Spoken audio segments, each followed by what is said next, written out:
Ayan, isa pang mapapagpalang araw po mga kasaka. Tanghali na, matatapos lang natin yung harvest. Pero ngayong araw gusto ko siya yung ipakita sa inyo yung pag-harvest natin ng senyoritang saging. Kasi hintayin yung pag-harvest natin ng harvest na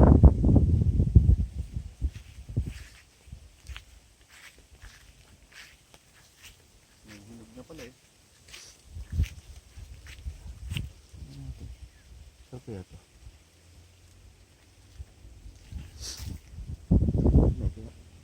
Pwede na yan. Hindi tayo naunahan ng ibon. Tignan natin kung matamis. Tamis.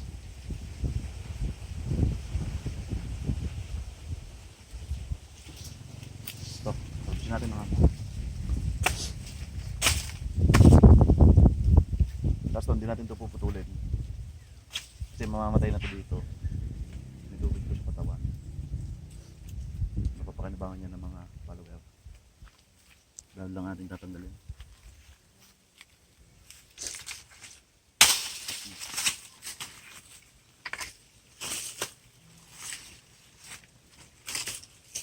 Tapos nandito mga kasaka. Meron dito yung sakin nyo.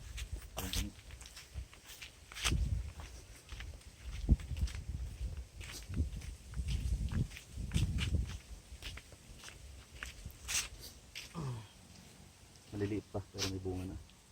Ito lalaki pa to, kaya lang hindi na namin palalaki, may tuso kasi. Isa kukunin na namin to. Ayan, yung maliliit yung bunga oh. Ito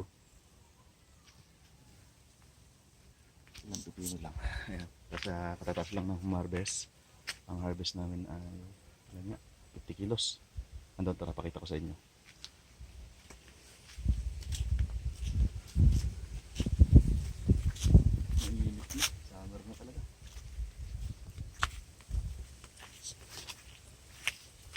Saging oh. Senyorita. Andun yung ating kukunin na yung ating 50 kilos na talbos.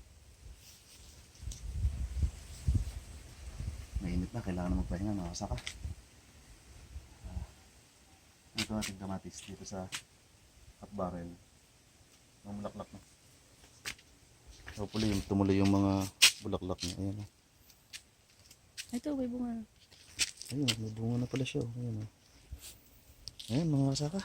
May mga litsugas din tayo dito. Ayan mga kasaka. Dito na lang po ang ating video. Ay, Mr. Welbert Bueno. Ayan mga kasaka. Isa kasama. Ito sa Mondag na agrikultura. Keep safe, God bless mga kasaka.